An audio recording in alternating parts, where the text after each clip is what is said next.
ನಿಜವಾಗೂ ಡಿಸಿಎಂ ರನ್ನ ಹೈಕಮಾಂಡ್ ದೆಹಲಿ ಕರೆದಿದೆ. ನಮ್ಮ ನಾಯಕರನ್ನ ಭೇಟಿಯಾಗೋದಕ್ಕೆ ನಾನು ಹೋಗ್ತಿದ್ದೀನಿ ಅಂತ ಶಿವರಾಜ್ ತಂಗಡಗಿ ಹೇಳಿಕೆ ಕೊಟ್ಟಿರೋದು. ಸಂಪುಟ ವಿಸ್ತರಣೆನೋ ಅಥವಾ ನಾಯಕತ್ವ ಬದಲಾವಣೆ ಆಗತ್ತೋ ಯಾವುದರ ಬಗ್ಗೆ ಅಂತ ಹೈಕಮಾಂಡ್ ತೀರ್ಮಾನ ಮಾಡುತ್ತೆ. ನಮ್ಮಲ್ಲಿ ಯಾವುದೇ ಗೊಂದಲಗಳಿಲ್ಲ ಅಂತ ಶಿವರಾಜ್ ತಂಗಡಗಿ ಹೇಳಿಕೆ ಕೊಟ್ಟಿದ್ದಾರೆ. ಸಂಪುಟ ವಿಸ್ತರಣೆನಾ ಅಥವಾ ನಾಯಕತ್ವ ಬದಲಾವಣೆನಾ ಹೈಕಮಾಂಡೇ ತೀರ್ಮಾನ ಮಾಡುತ್ತೆ ಅಂತ ತಂಗಡಗಿ ಹೇಳಿಕೆ ಕೊಟ್ಟಿದ್ದಾರೆ.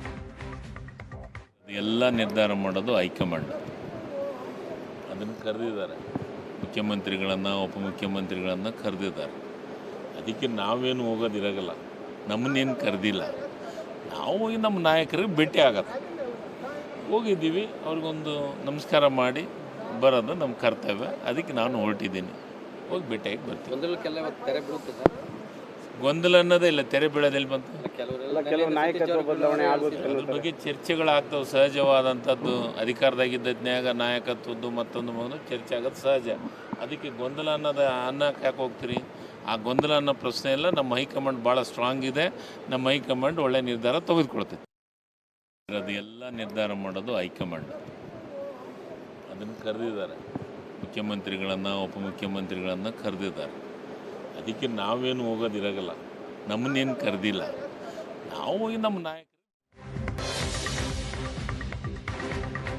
ಸಿಎಂ ಡಿಸಿಎಂ ಜೊತೆ ಹೈಕಮಾಂಡ್ ಹೈ ವೋಲ್ಟೇಜ್ ಚರ್ಚೆ ನಡೆಸಿದೆ. ಇದು ಮಾತಾಡೋ ಸಮಯ ಅಲ್ಲ, ನೋ ಕಮೆಂಟ್ಸ್. ದೆಹಲಿ ಮೀಟಿಂಗ್ ಬಗ್ಗೆ ಶಿವಗಂಗಾ ಬಸವರಾಜ್ ಮೌನ ವಹಿಸಿದ್ದಾರೆ. ಡಿಕೆ ಶಿವಕುಮಾರ್ ದೆಹಲಿ ಭೇಟಿ ಬಗ್ಗೆ ಮಾತಾಡಲ್ಲ ಅಂತ ಹೇಳಿದ್ದಾರೆ ಶಿವಗಂಗಾ ಬಸವರಾಜ್. ಡಿಕೆ ಶಿವಕುಮಾರ್ ಬಣದ ನಾಯಕರಿಂದ ದೆಹಲಿಯ ಸಭೆ ಬಗ್ಗೆ ಮೌನ ವಹಿಸಿದ್ದಾರೆ. ಈ ಸಂದರ್ಭದಲ್ಲಿ ಏನೂ ಕಮೆಂಟ್ ಮಾಡ್ತಾ ಇಲ್ಲ.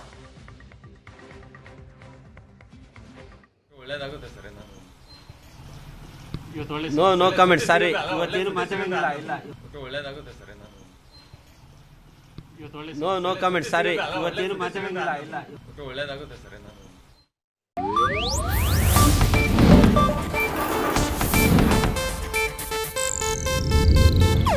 ಇದು ಏಷ್ಯಾನೆಟ್ ನ್ಯೂಸ್ ನೆಟ್ವರ್ಕ್ ಪ್ರಸ್ತುತಿ.